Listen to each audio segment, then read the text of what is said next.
Good day sa ating lahat. At this is my Tagaytay road trip. So first up is nagpunta ako sa Tagaytay Mahogany Beef Market, and dun lang sa taas nandito yung pila-pilang mga tindahan ng bulaluhan. So marami kang pagpipilian. Bukod sa bulalo, meron din silang mga specialty na tawilis, fried tawilis, kung ano-ano pang ulam. And then for this place, unfortunately pang maramihan siya, so ang order ng bulalo is good for 4. Kaya napag-isip-isip ko rin na hindi ako makakain dito kasi hindi ko mauubos kasi ako lang mag-isa. So maybe next time pag may kasama na ako, family member or someone else. So next is nagpunta ako sa Nuseda. Bumili muna ako ng kape since hindi naman ako makakain doon sa Mahogany. And then dito ko na napiling kumain sa Tagaytay Lomi House. So ayan yung looban nila from the street. So meron ditong parking, maraming table, parking sa motor, sa sasakyan. Ayan, maluwag yung place. Ayan, merong malalaking kubo, merong maliit for small family members. Nagkakainan dito. Ayan, so pababa siya, maliit na kubo, triangle na kubo.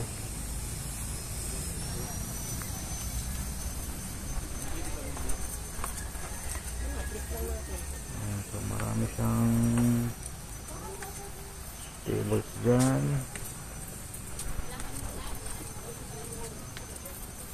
Ayan, meron pang manukan. Ito yung maliliit na kubo, siguro mga 4 to 6 persons kasya dito.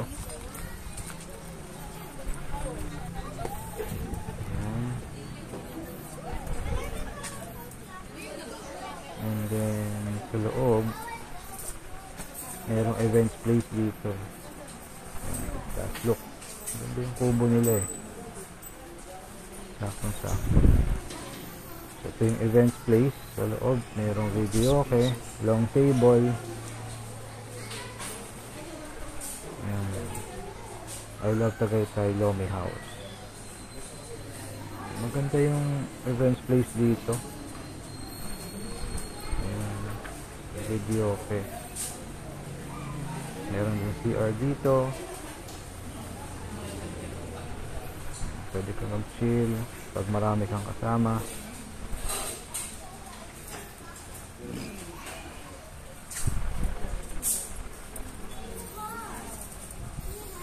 Dito sa Bukana meron din.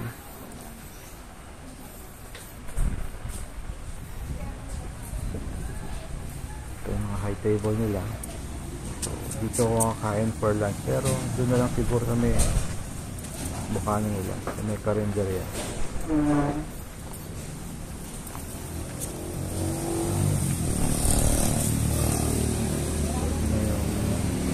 Loob, inside entrance. So, marami rin kumakain and very affordable yung pagkain dito, saka nakakabusog talaga. So ito yung mga sample. Tofu, liempo. Ayan, isda, tawilis, fried tawilis, menudo, bistek, okoy, saka pekpek. Ito, mga pansit and lomi, specialty nila. Ito na yung lunch na in-order natin, lomi overload. So lahat-lahat to is nasa around 150. Yan, meron siyang dugo, chicharon, siomay, lumpiang Shanghai,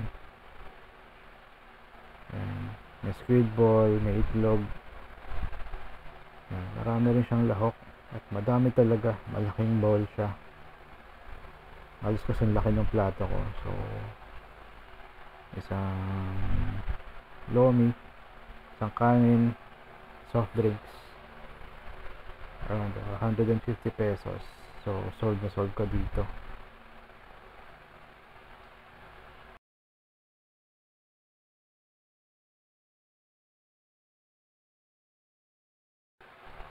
Yan, so after ko kumain, nagpunta lang ako sa Sky Ranch. Well, nagpicture lang ako sa labas and then nagkape ko rito, kape moto. So dito usually yung tatambayan yung mga riders. Konti pa lang tao kasi maaga pa. And then pag uwi, ito, papaguts lang tayo with their special pares. Yan ang road trip natin for today and see you again next time.